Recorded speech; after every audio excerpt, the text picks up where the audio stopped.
Hello everyone, and welcome to the Citrus Girls pitch deck. Meet Porteghal, Limu and Tameshk. Citrus Girls is a superhero story about a team of 3 hijabi superheroes who have to travel down the home tree to heal it. It is going to be a mostly lighthearted show with few more serious episodes. Its central themes are protecting the earth and the environment, importance of friends, and found family. And the focus of the series will be more on the day-to-day and the funny stuff and not necessarily the action and the fights. Meet Layla, the main character.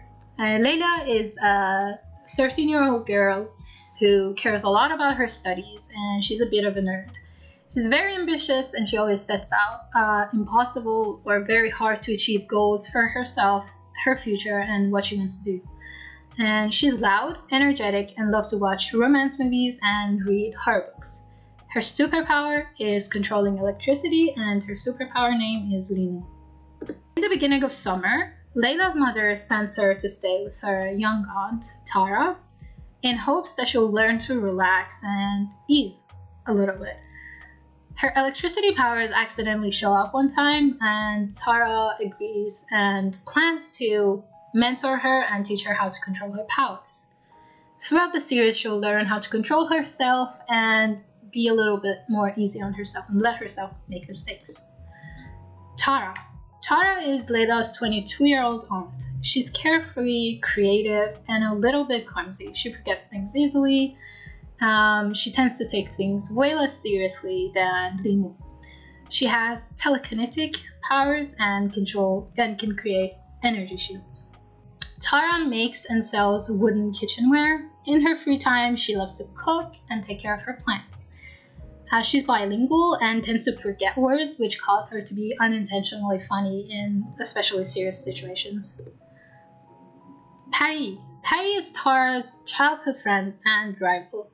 She joins the Citrus Girls in the beginning and shortly after Layla's arrival. The 23-year-old Pari is very confident, jokes around with the rest of the group. She has super strength, and her superhero name is Porteghal. She's very leaderly, as I mentioned. She studies programming and computer engineering, and she boxes in her free time to stay in shape, and she loves the color pink. A little more about their dynamic is that Tara is not a very openly emotional person, but she makes up for it by making little toys and trinkets, wooden toys and trinkets for Layla to show her love.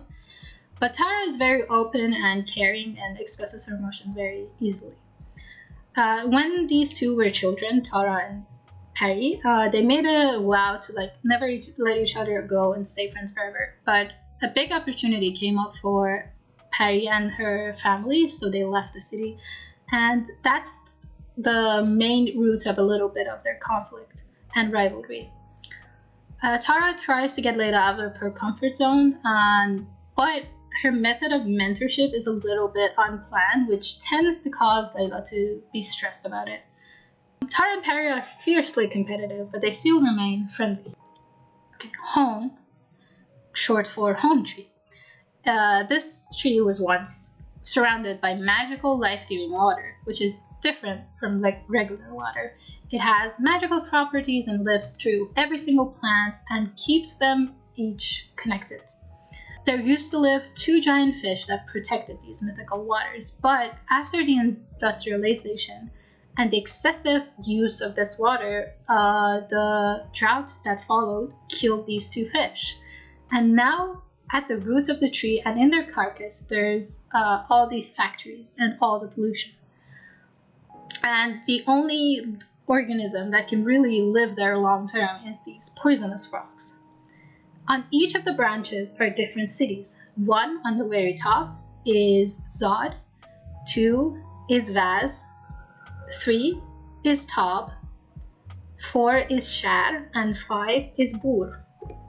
So on the very top, as you can see in the red circle, is Zod, and there lives the citrus house. The story begins actually when Tara and Layla notice that their cypress tree is dying. This cypress tree is one of the oldest in Home. They travel down each city leaf in each episode to find its route, because the route travels several leaves. And they realize that all the greens that are extending from Home are slowly dying. As the tree is decaying, the leaf cities experience earthquakes, destruction, and general death of the plants. So their ultimate new goal is to travel down the route to the root of Home to find and fix the issue.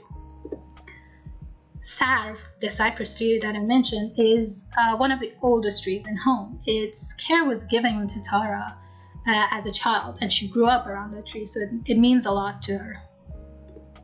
Now we get to the villains. Big Bad Robot. The Big Bad Robot was created by Perry and Tara when they were young. It's a mix of an air purifier wooden toy robot hybrid. When they made it, without realizing, Tara actually imbued a lot of human emotion into it with her magic. It was then turned off by them and discarded, and now it seeks revenge on Tara and Perry because it feels abandoned. Now the other villains. Tie Guy, who probably has another name, but he's just called by Tie Guy. His main goal is to buy land and a house so he can demolish them and build a highway along the trunk of Home. Sela is a silly industrial metalsmith who wants to become famous for her gold and silver jewelry. Mare is a young snake charmer who wants to get rid of all the predators who hunt snakes.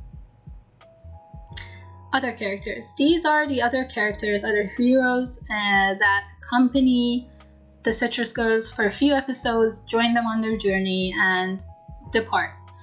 On the very middle top, you can see Maman and Baba, Layla's mother and father. Episode ideas. One episode would be Layla insists on watching a horror movie with Tara because she insists that she isn't scared anymore. But she gets scared and zaps the whole city's electricity. They stay at Perry's older brother's house, who's a non-baker. He welcomes them warmly and starts baking a cake with Layla. While Tara and Perry argue over whose fault it is and the right way to mentor Layla, the baker teaches Layla that fear is not a weakness that she should get rid of. Second, Layla is trying to finish an online class. We've all been there, but random villains keep messing with the cell tower. She has to trick them long enough so they will stay away from the cell tower so she can submit her essay and be done. Tara and Perry get stuck in a swamp when traveling, and Layla runs to get help for them. This prompts the two to talk about their buried childhood memories and get rid of their conflicts. Layla and Perry go to a wildlife park, and Perry loses Layla. Layla here meets Mare, and they become friends, but only to find out Mare is actually there to get rid of all the foxes, so they have to stop her. Meanwhile, Tara gets attacked in the park by robots that seem to be specifically looking for her. Okay, you might ask why this? Why now? Because it doesn't exist, and we need it. Young kids from Iranian and other Middle Eastern cultures only see themselves on TV and the news as the bad guys, and never really in their favorite shows. I want to mention here that while I was looking for reference and inspiration for this pitch deck so I could make a vision board, I was actually unable to find even one animated show or feature film with good or honestly any representation. If you search your brain for shows that have even a secondary hijabi character, you won't probably find one, or anyone in Middle Eastern culture. And that is it. Thank you for reading and thank you for watching this video, and I hope you like Citrus Girls. You can contact me on the links with the links on the right, and have a great day.